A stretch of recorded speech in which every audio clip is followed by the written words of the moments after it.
Hello students, welcome to Geeta's biology. मुझे पता है आपने नीट की तैयारी तो बहुत अच्छी से की हुई है, लेकिन आपको अभी प्रॉब्लम आ रही है किसमें? आपके बोर्ड्स में। आपके बोर्ड्स में आपको ये प्रॉब्लम आ रही है कि आपको समझ में ही नहीं आ रहा कि आपको आंसर्स कैसे लिखने हैं। आपने जो OMR शीट भरी है 2 सालों तक, उससे आपकी राइटिंग स्टाइल हिल गई है। आपको राइटिंग कैसे लिखनी है, कैसे आंसर्स प्रेजेंट करने हैं, आपको ये समझ में नहीं आ रहा है। तो चिंता मत कीजिए, मेरे right like a topper series में हम उसी के बारे में बात करेंगे। और जिस टॉपिक पे आज हम बात करने वाले हैं वो है reproduction in lower and higher plants के बारे में। उसका सबसे इम्पॉर्टेंट सब टॉपिक है डबल फर्टिलाइजेशन। अगर आपने देखा होगा तो लगभग हर साल डबल फर्टिलाइजेशन से क्वेश्चंस आए ही हैं। डबल फर्टिलाइजेशन से आपको 3 मार्क्स के लिए, 4 मार्क्स के लिए या 1 और 2 मार्क्स के लिए तो पूछा गया ही है।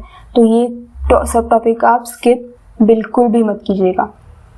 उसका सबसे मेन जो टॉपिक है वो क्या है? डेफिनेशन है। डेफिनेशन में आपको क्या क्या लिखना है?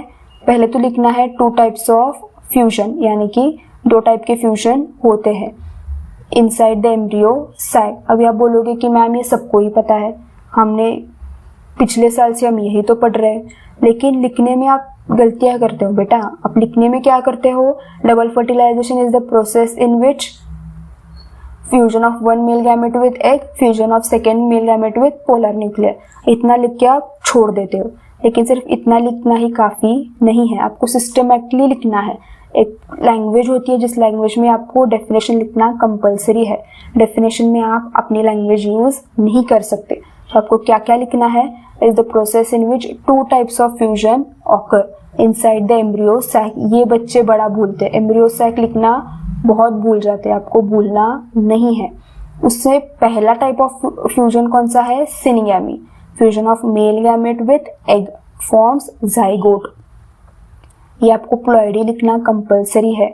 मैंने आपको रिप्रोडक्शन इन एनिमल्स में भी यही बताया था, प्लांट्स में वापस रिपीट कर रही हूँ कि आपको प्लॉइडी लिखना कंपलसरी है। अगर आपने प्लॉइडी नहीं लिखी है तो आपको मार्क्स नहीं मिलेंगे। एग्जामिनर पहले यही ढूंढता है कि उसने प्लॉइडी लिखी है या नहीं लिखी है। अगर लिखी है तो आप आगे पढ़ता है, अगर नहीं लिखी है तो वैसे ही आपको हाफ या 1 मार्क्स कट करके आपको मार्क्स दे के आगे चला जाता है। तो आपको प्लॉइडी लिखना कंपलसरी है। सिनगैमी में आप क्या क्या लिखोगे? Fusion of 1 male gamete with egg forms zygote, that is 2n। Triple fusion में आप क्या क्या लिखोगे? Fusion of second male gamete with 2 polar nuclear forms primary endosperm. हमें पता है कि 3 न्यूक्लियर फॉर्म हो रहे हैं, इसलिए क्या होगा? 3n उसका प्लॉइडी लेवल हो जाएगा। उसका स्ट्रक्चर प्रोसेस अगर आपको पूछा जाए तो आप क्या क्या लिखोगे? डबल फर्टिलाइजेशन है तो आपको क्या क्या लिखना है? Pollen tube carries 2 male gametes. आपको 2 मेल गैमेट्स बताने हैं, उनका प्लॉइडी लेवल क्या होगा? n+n होगा। 1 मेल गैमेट क्या करेगा? न्यूक्लियस के साथ फ्यूज हो जाएगा, फॉर्म क्या करेगा? जाइगोट, जो क्या है? डिप्लॉयड है। सेकेंड मेल गैमेट फ्यूज किससे करेगा? 2 पोलर न्यूक्लियर से करेगा और क्या फॉर्म करेगा? 3n, जो क्या करेगा? आगे चल के एम्ब्रियो को नरिश करेगा। अगेन ये बोथ फ्यूजन्स सेम एम्ब्रियो में होते हैं, ये पॉइंट लिखना कंपलसरी है। उस फ्लावर के सेम एम्ब्रियो में ही ये दोनों चीजें होती है, जो क्या है? हॉलमार्क ऑफ एंजियोस्पर्म है। अगर आप ऐसे पॉइंट्स लिखोगे ना तो आपने कहीं पे अगर कुछ गलती की है तो एग्जामिनर उसे क्या करता है? नजरअंदाज कर देता है। तो ऐसे जो पॉइंट्स है उन्हें लिखना, आप कह सकते हो कि आपको एक बोनस पॉइंट मिल जाएगा। आगे देखते हैं, आगे उसका डायग्राम इसका बहुत कंपलसरी है, बहुत इंपॉर्टेंट है। 3 मार्क्स के लिए, 4 मार्क्स के लिए पूछा गया हो ना हो, आपको लिखना या ड्रॉ करना कंपलसरी है। अगर आपने डायग्राम ड्रॉ की हुई है तो आपको एग्जामिनर डायग्राम देख के बोल देता है कि हाँ इसने डायग्राम ड्रॉ की है तो इसको कंसेप्ट्स पता है, वो आपको मार्क्स दे के आगे चले जाते हैं। आपकी जो जितने भी छोटी मोटी अगर आपने गलती की है, छोटे मोटे स्पेलिंग मिस्टेक किए हैं, तो आपको एक बार के लिए वो माफ भी कर देंगे। इसलिए डायग्राम आप जरूर से निकालिए। 3 या 4 मार्क्स का आपका क्वेश्चन हो तो डायग्राम आपको कंपलसरी निकालनी है, क्योंकि डायग्राम से क्या होगा? आपकी जो छोटी मोटी गलतियां हैं वो निगलेक्ट की जाएगी। आपको क्या क्या निकालना है डायग्राम में? एक तो पोलन ट्यूब निकालना है एंटरिंग इनटू एम्ब्रियो साइड। आपको उसमें क्या क्या दिखाना है? एक्सेल दिखाना है, सिनर्जी दिखाना है, एंटीपोडल्स दिखाना है, वापस पोलर न्यूक्लियर दिखाना ही है। आपको arrow showing both the fusions बताने हैं। लेबर आपको क्या क्या क्लियरली करना है? सिनिगैमी आपको यानी कि जो एग सेल है और जो मेल गैमेट है उसका फ्यूजन दिखाना है, ट्रिपल फ्यूजन दिखाना है, जाइगोट फॉर्मेशन दिखाना है और एंडोस्पर्म भी दिखाना है। बहुत से बच्चे क्या करते हैं, ये डायग्राम निकालते हैं। ये डायग्राम डबल फर्टिलाइजेशन की नहीं है, ये डायग्राम फीमेल गैमेटोफाइट की है जो आपको मार्क्स नहीं देगी। बहुत से बच्चे ये डायग्राम निकालते हैं, फिर बाद में आ जाते हैं कि मैडम हमने डायग्राम निकाली है लेकिन आपने मार्क्स ही नहीं दिए। लेकिन बच्चा ये डायग्राम फीमेल गैमेटोफाइट की है। फीमेल गैमेटोफाइट आप डबल फर्टिलाइजेशन के लिए नहीं निकाल सकते। इसकी सही डायग्राम ये है। अगर आप देखो तो उसकी सही डायग्राम ये है। इसमें आपको सब कुछ दिखाई दे, सब कुछ आपने क्लियरली मेंशन किया हुआ है। अगर आप देख सको तो ये है पोलन ट्यूब जिसमें 2 मेल गैमेट्स है, 2 मेल गैमेट्स है। हमारा एक पॉइंट तो हो गया। दूसरा हमने एंटीपोडल्स भी ड्रॉ किया हुआ है, पोलर न्यूक्लियर भी है, एक्सेल भी है और सिनर्जिड भी है। तो जितने भी यहाँ पे मैंने पॉइंट आउट किए वो आप सब कर रहे हो। वापस यहाँ पे अपने एंडोस्पर्म एक्सप्लेन किया हुआ है, यहाँ पे अपने जाइगोट भी एक्सप्लेन किया हुआ है, यानी कि डबल फर्टिलाइजेशन हो गया, एक से एंडोस्पर्म फॉर्म हुआ, एक से जाइगोट फॉर्म हुआ। यहाँ पे अपने रिलीज ऑफ स्पर्म सेल्स बताया हुआ है, एक जाके एक से फ्यूज हो रहा है, एक जाके जो भी आप अपना पोलर न्यूक्लियर उससे फ्यूज हो रहा है। तो आपको यही डायग्राम निकालनी है। आप चाहे तो इसका स्क्रीनशॉट ले सकते हैं और यही डायग्राम निकालिए। ये डायग्राम गलती से भी मत निकालना, ये फीमेल गैमेटोफाइट की है, आपको मार्क्स नहीं देगी।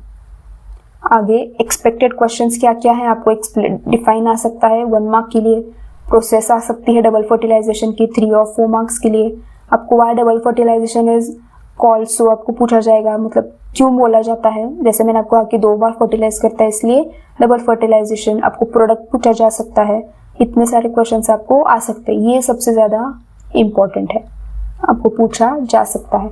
आपको प्रॉपर टिप क्या क्या याद रखनी है, आपको अंडरलाइन करना है किन चीज़ों को, सिनिगैमी को, ट्रिपल फ्यूजन को, जाइगोट को। अगेन उनका प्लॉइडी लेवल आपको बताना है, एम्ब्रियोसाइक को, एंजियोस्पर्म के फीचर्स को आपको अंडरलाइन करना है, क्योंकि ये क्या है, सारा डबल फर्टिलाइजेशन इसी में है, सिनिगैमी, ट्रिपल फ्यूजन, जाइगोट, एंडोस्पर्म। तो इनको आपको अंडरलाइन करना है। जब आप अंडरलाइन करोगे तो फटाक से दिख जाएगा एक्सटर्नल को कि आपने ये पॉइंट्स लिखे हुए हैं, तो ज़्यादा उसे तकलीफ नहीं लेनी पड़ती। जितनी तकलीफ आप एक्सटर्नल को दोगे उतना ही मार्क्स वो आपको ज़्यादा देगा। इसलिए कोशिश कीजिए कि आप जितने भी इंपॉर्टेंट टर्म्स है उसे या तो आप अंडरलाइन करो या स्क्वायर करो। उसके बाद आप स्टेप्स क्या करो, सीक्वेंस में या यूजिंग एरोस कर सकते हो, जैसे मैंने आपको पिछली साइड में दिखाया था। लेबल 2n डिसाइड्स एरो, जैसे मैंने आपको कहा कि 2n 3n आपको निकालना कंपलसरी है। आप 3 मार्क्स क्वेश्चन में लॉन्ग इंट्रो आप स्किप करो, मतलब जितना भी जरूरी नहीं है वो चीज़ें मत लिखो। स्टार्ट आप किससे करो, डायरेक्टली डेफिनेशन से, उसके बाद आप प्रोसेस यूजिंग एरो लिख सकते हो, यानी कि मेल गैमेट फ्यूज होके फीमेल गैमेट के साथ जाइगोट फॉर्म करेगा, आगे चल के क्या फॉर्म करेगा, वो एम्ब्रियो फॉर्म करेगा। इसे आप किससे लिख सकते हो, विद यूजिंग क्या बोल सकते हैं हम, एरोज लिख सकते हो। आगे जो हमारे इंपॉर्टेंट टॉपिक है वो है पोस्ट फर्टिलाइजेशन चेंजेस। इससे भी बड़े क्वेश्चंस आए हुए हैं। आपको डेफिनेशन क्या लिखनी है, series of structural and physiological developments. ये पॉइंट, ये लाइन लिखते ही नहीं है। मैंने जितने भी पेपर अब तक चेक किए हैं उसमें से सिर्फ मुझे 6-7 बच्चों के ही पेपर्स मिले जिन्होंने ये पॉइंट लिखा हुआ है, series of structural and physiological developments, क्योंकि टेक्स्ट बुक में ये दिया हुआ है। और अगर आप यही लाइन लिखोगे तो एक्सटर्नल को पता चल जाएगा कि आपने टेक्स्ट बुक तो एटलीस्ट रीड की हुई है। और आई गारंटी हूँ कि जितने भी 6-7 बच्चों के मैंने चेक किया हुआ है वो सारे के सारे टॉपर्स थे। इसलिए आपको series of structural and physiological developments लिखनी ही है, that occur in flower, embryo नहीं। यहाँ पे सिर्फ आप एम्ब्रियो नहीं लिख सकते क्योंकि उस फ्लावर के कैलिक्स कोरोला भी चेंज होते हैं। इसलिए that occur in entire flower after double fertilisation leading to formation of seed and fruit. इसलिए मैंने आपको कहा कि डेफिनेशन बहुत इंपॉर्टेंट है। आप डेफिनेशन को बहुत हल्के में लेते हो और यहीं पे आप अपने मार्क्स गवा के आते हो। Series of structural and physiological developments that occur in entire flower after double fertilisation leading to formation of seed and fruit. Step wise भी आपका अगर आपको पूछा जाए तो आप क्या क्या लिखोगे, एक जाइगोट से क्या फॉर्म होगा, एम्ब्रियो होगा जो डिवाइड बाय माइटोसिस करेगा ऑब्वियसली टू फॉर्म एम्ब्रियो जो फ्यूचर प्लांट होगा। जो प्राइमरी एंडोस्पर्म है, एंडोस्पर्म न्यूक्लियस है, वो क्या करेगा, develop into endosperm which provides nourishment to the development embryo. जो ओव्यूल है हमारा ओवरी के अंदर, वो सीड फॉर्म करेगा, जो ओवरी है वो क्या करेगा, फ्रूट में कन्वर्ट हो जाएगा। आप ये भी पूरा लिख सकते हो, embryo plus endosperm plus seed coat is equal to seed. अगर इतनी भी लाइन आपने लिख ली ना ऐसे प्लस साइन करके, तो आपको मैं कंफर्म कहती हूँ कि आपको मार्क्स मिल ही जाएंगे। और उसको ऐसे बॉक्स कर दो तो एक्सटर्नल को दिख जाएगा कि आपने सारे पॉइंट्स कवर कर लिए, आपको मार्क्स जरूर से मिल जाएंगे। ओवरी, जो ओवरी वॉल होता है पेरिकैप, क्या हो जाएगा, फ्रूट वॉल में कन्वर्ट हो जाएगा। ओवरी फ्रूट में हो जाएगी, ओव्यूल सीड में हो जाएगा। ऐसे ही आप एरो से अगर लिख लो ना तो दिखने में भी वो अच्छा दिखता है। आप इसमें थोड़ा गैप आपने रखा है इसलिए ज़्यादा खिचड़म काला नहीं लगता है। आपने पूरा ऐसे गैप से पूरा स्पेसिंग से लिखा हुआ है, दिखने में अच्छा दिखता है, प्रेजेंट अच्छा होता है। जितने भी हमारे अदर फ्लोरल प्लांट्स है वो क्या हो जाएंगे, पेटल, सेपल, स्टेम जनरली क्या हो जाएंगे, परसिस्ट कर जाएंगे या निकल जाएंगे। जो परसिस्ट करते हैं वो किसमें, टोमेटो एंड ब्रिंजल में। आप ये पॉइंट भी लिख सकते हो। सिर्फ इस 5 पॉइंट में ही आपको बहुत कुछ ज़्यादा नहीं लिखना है। एक डेफिनेशन हो गया, ये 5 पॉइंट हो गए, इतना भी आपने कर लिया तो आपको मार्क्स ज़रूर से मिल जाएंगे। 3 या 4 मार्क्स आप ही के हैं। आपको डायग्राम सजेशन क्या क्या करनी है, अभी आपको पोस्ट फर्टिलाइजेशन चेंजेस का है, तो आप ये ओव्यूल सीड में कन्वर्ट होता है, ओवरी फ्रूट में कन्वर्ट होता है। अगर आप इतनी भी डायग्राम निकाल लो तो आपको मार्क्स मिल जाएंगे। ज़्यादा आपको एडवांस में ज़्यादा आर्टिस्टिक होने की ज़रूरत नहीं है। जैसे मैंने कहा कि सिंपल बिफोर एंड आफ्टर आप निकाल सकते हो, मतलब फर्टिलाइजेशन से पहले, फर्टिलाइजेशन के बाद। आपको ओवरी, ओव्यूल, एम्ब्रियो सैक पहले बतानी है, उसके बाद सेकेंड में आपका क्या आना चाहिए, फ्रूट, सीड, एम्ब्रियो, एंडोस्पर्म आना चाहिए। अगेन आप एरो से क्या कर सकते हो, ट्रांसफॉर्मेशन एक्सप्लेन कर सकते हो।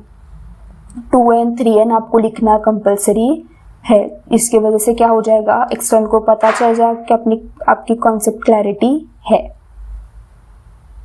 आगे आपको एक्सपेक्टेड क्वेश्चंस क्या क्या आ सकते हैं, पोस्ट फर्टिलाइजेशन चेंजेस का डेफिनेशन पूछा जा सकता है, फेट पूछा जा सकता है, फ्लावर के कोई भी 2 पोस्ट फर्टिलाइजेशन चेंजेस पूछे जा सकते हैं, ओव्यूल एंड ओवरी का फर्टिलाइजेशन फेट पूछा जा सकता है, 3 मार्क्स के लिए चेंजेस पूछे जा सकते हैं, या आपको डायग्राम भी पूछा जा सकता है। अगर आप देखो तो यहाँ पे डायग्राम कहीं पर भी नहीं लिखा है, describe post fertilisation changes leading to formation of seed and fruit, ये PYQ है एक्चुअली, लेकिन यहाँ पे डायग्राम उन्होंने जो आंसर बुक थी उसमें डायग्राम दी गई थी। अगर आप यहाँ पे डायग्राम ड्रॉ कर लोगे तो आपको मार्क्स जरूर से मिल जाएंगे। आपको टॉप पर टिप्स क्या क्या याद रखनी है, आपको 3 या 4 मार्क्स का कोई भी क्वेश्चन हो तो स्टार्ट कैसे करना है, after double fertilisation several structural changes occur inside the ovary leading to seed and fruit formation. अगर आपको पूरी की पूरी डेफिनेशन याद नहीं रह रही है तो भी आप इतना लिख सकते हो। 3 and 4 मार्क्स के लिए सिर्फ इनके लिए आपको कंपलसरी जो मैंने आपको बताया वही लिखना है। यूज एरोज, सीक्वेंस में आप एरोज निकाल सकते हो, कैसे, जाइगोट से एम्ब्रियो, एम्ब्रियो से सीड और सीड से fruit. Neat flow earns visual marks, जैसे आपने अगर नीटली किया है तो आपको मार्क्स जरूर से मिल जाएंगे। जितना आप यूजुअली या जितना आप विजुअल उसका अच्छा रखोगे, जितना वो दिखने में अच्छा दिखेगा, उतने आपको मार्क्स अच्छे मिलेंगे ही मिलेंगे। अंडरलाइन आपको क्या क्या करना है यहाँ पे, zygote, embryo, endosperm, ovule, seed, ovary, fruit, integument, ये आपको कंपलसरी है। आपको कंक्लूजन लास्ट में 3 या 4 मार्क्स का आपको क्वेश्चन है तो आपको क्या क्या एंड लाइन आपको क्या लिखनी है, post fertilisation changes ensure protection, यानी कि जो फ्रूट का जो कवरिंग है वो फ्रूट का क्या करता है, प्रोटेक्शन करता है, नरिशमेंट ऑफ एम्ब्रियो करता है, key to the plant reproduction success. अगर आप इतना भी लिख लो तो एक्सटर्नल आपसे ज़रूर खुश हो जाएंगे। ये बहुत छोटे छोटे चेंजेस है जो आप करोगे तो आपको मार्क्स ज़रूर से मिल जाएंगे। अगेन स्ट्रक्चर ऑफ फ्लावर, ये भी पूछा जाता है। फ्लावर आपका डेफिनेशन हम सबको पता है, रिप्रोडक्टिव ऑर्गन है एंजियोस्पर्म का, that is responsible for sexual reproduction. Flower actual क्या है, मॉडिफाइड शूट है जिससे फ्लोर वॉल्स होते हैं जो अरेंज्ड होते हैं। किस में हेल्प करता है ये, गैमेट्स में फॉर्मेशन ऑफ गैमेट्स में हेल्प करता है, फर्टिलाइजेशन में हेल्प करता है, सीड एंड फ्रूट डेवलपमेंट में भी हेल्प करता है। अगर आपको मेन पार्ट्स पूछा जाए तो आप ऐसे लिख सकते हो। पहले आप क्या लिखोगे, आपको मैं गाइड करूंगी कि आप बाहर से अंदर जाओ। जैसे कैलिक्स, सेपल सबसे बाहर होते हैं, फिर पेटल्स आते हैं, फिर मेल रिप्रोडक्टिव पार्ट और सबसे अंदर फीमेल रिप्रोडक्टिव पार्ट होता है। मैंने बहुत से बच्चों का देखा है जिन्होंने पहले कैलिक्स लिखा है, फिर एंड्रोशियम लिखा है, फिर गैनोशियम लिखा है, फिर कोरोला लिखा है। मतलब वो दिखने में समझ में आता है कि इसने खुद ने अपने दिमाग से नहीं लिखा है, यहाँ से वहाँ से पूछ के लिखा है, या जैसे उसे याद आया वैसे उसने लिख डाला है। उसकी वजह से क्या होता है, आपका थोड़ा सा जो भी एक्सटर्नल के दिमाग में आपके लिए एक क्या व्यू पॉइंट होता है वो खराब हो जाता है। उसे लगता है कि ये इसने कुछ ठीक से किया हुआ नहीं है, ये क्या बोल सकते हैं हम, जेन्युइन स्टूडेंट नहीं है।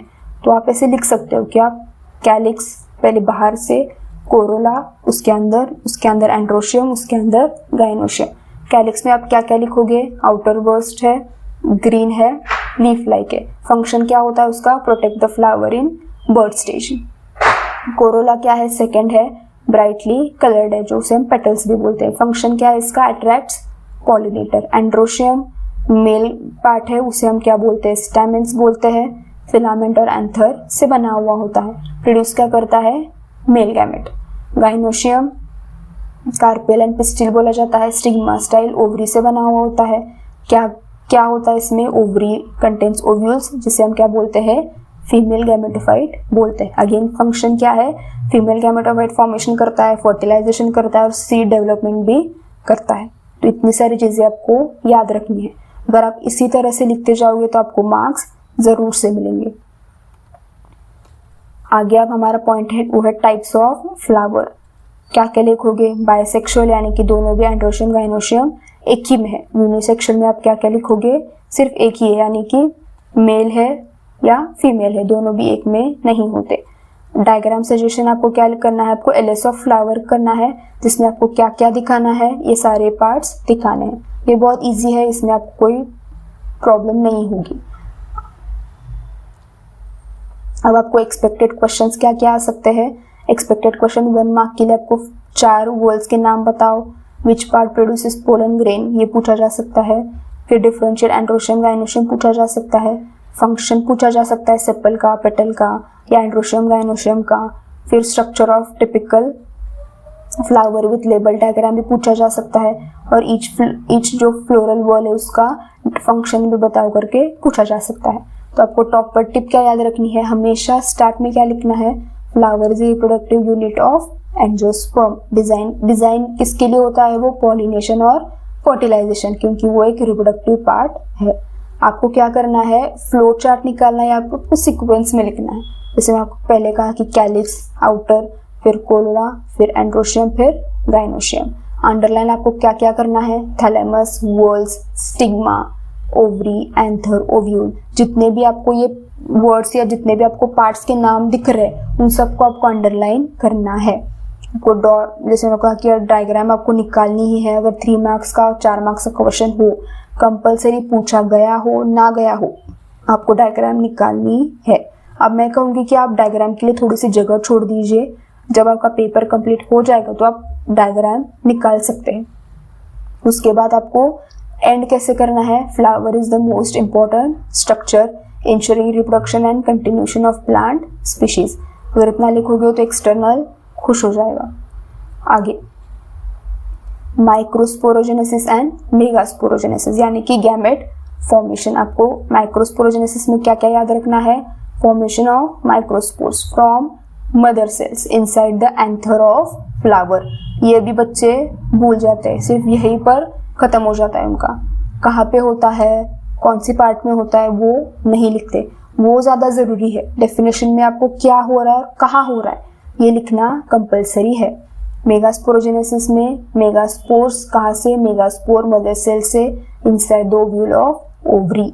क्या क्या याद रखना है, माइक्रोस्पोर, मेगास्पोर, मदर सेल लिखना कंपलसरी है और उसका लोकेशन एंथर और ओव्यूल। उसके बाद both meiotic processes leading to the haploid spores which develop into male and female gametophyte respectively. अगर आपको दोनों भी पूछा जाए तो आप ये लाइन लिख सकते हैं, आपको मार्क्स जरूर से मिलेंगे। आगे आपको क्या आ सकता है, ये डिफरेंस में पूछा जा सकता है, बहुत बार पूछा नहीं गया इसलिए इस वक्त पूछा जा सकता है। माइक्रोस्पोरोजेनेसिस और मेगास्पोरोजेनेसिस ये कहाँ पे होता है, एंथर में होता है, ये ओव्यूल में होता है, पोलन सैक्स में होता है, यहाँ पे विद इन न्यूसेलस में होता है, ये लिखना जरूरी है। ओव्यूल में कौन से पार्ट में मेगास्पोरोजेनेसिस होता है, न्यूसेलस में, ये लिखना कंपलसरी है।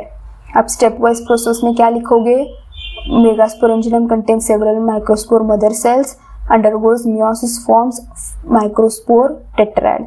आगे microspore separate and develop into pollen grain, उसे हम क्या कहेंगे, मेल गैमेटोफाइट। तो एक मेगा माइक्रोस्पोर मदर सेल से क्या होगा, 4 हैप्लॉइड माइक्रोस्पोर्स तैयार होंगे। यहाँ पे क्या होगा, single cell in nucellus become megaspore mother cell, वो मियोसिस करेंगे, 4 मेगास्पोर्स तैयार करेंगे, जिसमें से 3 क्या होंगे, डिजेनरेट हो जाएंगे और सिर्फ एक ही मदर मेगास्पोर फंक्शनल होगा, बाकी के 3 डिजेनरेट हो जाएंगे। तो एक MMC यानी एक माइक्रोस्पोर मदर सेल से 4 हैप्लॉइड माइक्रोस्पोर तैयार होते हैं। एक मेगास्पोर से सिर्फ एक मेगास्पोर मदर सेल से सिर्फ एक ही मेगास्पोर तैयार होगा। इससे आपको एक्सपेक्टेड क्वेश्चंस क्या क्या आ सकते हैं, डिफाइन पूछा जा सकता है, कहाँ पे होता है पूछा जा सकता है, प्रोडक्ट्स पूछे जा सकते हैं, यानी कि यहाँ पे 4 होगा, यहाँ पे 1 होगा। सिमिलरिटी एंड डिफरेंस पूछा जा सकता है। सिमिलरिटी क्या है, माइटोसिस मियोसिस होता है, डिफरेंस क्या है, 1 and 4, यानी कि 1 मेगास्पोर में 4 माइक्रोस्पोर में। Describe the process of microsporogenesis and megasporogenesis, compare both the processes with neat label diagram. यहाँ पे भी डायग्राम कंपलसरी है। टॉपर टिप आप क्या याद रखोगे, आपको हाईलाइट करना है किसे, एंथर, ओव्यूल, MMC यानी कि megaspore, microspore mother cell, meiosis, tetrad, functional megaspore और गैमेटोफाइट को डायग्राम निकालनी कंपलसरी है और आपको एरो में एक्सप्लेन करना है। आगे आप क्या आगे आपका जो पॉइंट है जो आ सकता है वो अगेन पॉलिनेशन, फ्लावरिंग प्लांट्स में जो पॉलिनेशन होता है उससे आपको पूछा जा सकता है। एक तो आपको डेफिनेशन पूछे जाएंगे जो बहुत इजी है, जो आप सबको पता है। टाइप्स कौन सी है, सेल्फ पॉलिनेशन और cross pollination. Self pollination anther to stigma of same flower, या pollen from anther to stigma of same flower. या आपको क्रॉस पॉलिनेशन में क्या पूछा जा सकता है, anther of one flower to stigma of another flower. उसके एग्जाम्पल्स आप 1-2 लिख सकते हैं, आपको मार्क्स मिल जाएंगे। उसके बाद एजेंट्स जो क्रॉस पॉलिनेशन में होते हैं, आपको ये सारे लिखने हैं, कंपलसरी लिखने हैं। एडेप्टेशंस आप ऐसे लिख सकते हो, अगर आपको 2 मार्क्स के लिए पूछा जाए तो आप बहुत कुछ नहीं लिखना है, आपको सिर्फ इतना भी अगर आप लिख लो, bright petals nectar attract insect करते हैं, लाइट पोलन विंड पॉलिनेशन को अट्रैक्ट करते हैं, स्टिकी स्टिग्मा ट्रैप पोलन को करते हैं, फिदरी स्टिग्मा पोलन कैप्चर में हेल्प करते हैं। अगर आप इतने भी अडेप्टेशंस लिख लो तो आपको 1 या 2 मार्क्स मिल जाएंगे। एग्जाम्पल्स आप इतने भी याद रख लो तो बहुत है, आपको ज़्यादा करने की ज़रूरत नहीं है। इससे एक्सपेक्टेड क्वेश्चंस क्या आ सकते हैं, define pollination, name its types, यानी कि सेल्फ और क्रॉस पॉलिनेशन। डिफरेंशिएट पूछा जा सकता है सेल्फ और क्रॉस पॉलिनेशन में। 2 एजेंट्स पूछे जा सकते हैं विथ 1 एडेप्टेशन, जैसे 3 मार्क्स के लिए आप वो 2 एजेंट्स जो है वो आप लिख सकते हो, 1 एडेप्टेशन लिख सकते हो, ज़्यादा कुछ करने की ज़रूरत नहीं है। Mention advantages of cross pollination भी पूछा जा सकता है 3 या 4 मार्क्स के लिए, जैसे हमें पता है कि जेनेटिक डाइवर्सिटी बढ़ाता है, जैसे आपको पॉइंट सारे पता है वो आप लिख सकते। आई होप आपको आज ये write like a topper series आपको पता चल गया होगा। Reproduction in lower and higher plants में आपको क्या क्या लिखना है, कैसे लिखना है, आपको पता चल गया होगा। अगर कोई भी डाउट हो, कोई भी प्रॉब्लम हो, किसी भी आंसर में आपको प्रॉब्लम हो तो आप मुझे कमेंट सेक्शन में पूछ सकते हैं। Thank you.